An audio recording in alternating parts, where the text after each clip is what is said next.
آج کی ویڈیو میں ہم آپ کو بتائیں گے کہ سردی سے کن 11 طریقوں سے بچا جا سکتا ہے۔ ایسے کون سے طریقے ہیں جس سے ہم سردی سے بچ سکتے ہیں؟ تو ہماری آج کی ویڈیو آپ نے آخر تک ضرور دیکھنی ہے۔ نمبر 1، اپنے کانوں کی حفاظت اور ان کو گرم رکھنے کے لیے مناسب بندوبست ضرور کرنے، ورنہ یہ سردی آپ کے کانوں کے ذریعے آپ کو بہت متاثر کر سکتی ہے۔ نمبر 2، سردی میں ننگے پاؤں چلنے سے بچیں اور موٹی جرابیں، موزے اور بند جوتوں کا استعمال ضرور کریں، کیونکہ سردی پاؤں کے ذریعے جلد اندر داخل ہوتی ہے۔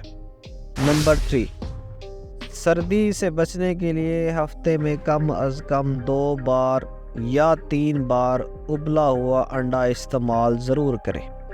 نمبر 4، موسمی پھل جیسے سیب، کیلا اور تازہ سبزیوں کا استعمال تھوڑا سا بڑھا دیں۔ اپنی حیثیت کے مطابق اگر آپ افورڈ کر سکتے ہیں تو ان موسمی پھلوں کا استعمال ضرور کریں۔ نمبر 5، سردی کے موسم میں پانی اور پھلوں کے جوس کا زیادہ استعمال فائدہ مند ہے، اور کوشش کریں کہ گرم پانی پئیں، اس کے بہت سے فوائد آپ کو حاصل ہوں گے۔ نمبر 6، سردی کے موسم کی وجہ سے پاؤں کی ایڑیاں اور ہونٹ خشک ہو کر پھٹ جاتے ہیں، اس صورت میں آپ لیکوڈ گریسلین یا ویزلین استعمال ضرور کریں۔ نمبر 7، جہاں تک ممکن ہو سکے آپ نے وٹامن ڈی کا استعمال ضرور کرنا ہے، یعنی دھوپ پر ضرور بیٹھنا ہے۔ نمبر 8، سردی کے موسم میں اکثر نزلہ زکام ہو جاتا ہے، اس صورت میں آپ نے گرم پانی میں بام ڈال کر بھاپ ضرور لینی ہے۔ نمبر 8، نزلہ زکام کی صورت میں دیسی جڑی بوٹیوں کا جوشاندہ ضرور استعمال کریں، یعنی جوہر جوشاندہ۔ سردیوں کے موسم میں اپنے گھر میں کم از کم 1 پیکٹ ضرور جوشاندے کا رکھیں۔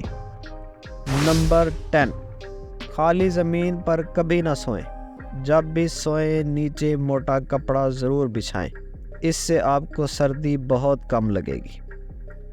نمبر 11، جب بھی بائک چلائیں تو ہیلمٹ کا استعمال ضرور کریں، اس سے آپ کے سر کو سردی نہیں لگے گی اور آپ کئی بیماریوں سے بچ جائیں گے۔ امید ہے کہ آج کی ویڈیو آپ کو پسند آئی ہوگی۔ اگر پسند آئی ہے تو ویڈیو کو شیئر کر دیں اور ہمارے چینل کو سبسکرائب کر دیں۔ تو ملتے ہیں اگلی ویڈیو میں، تب تک کے لیے آپ اپنا بہت سارا خیال رکھیے گا۔ اللہ حافظ۔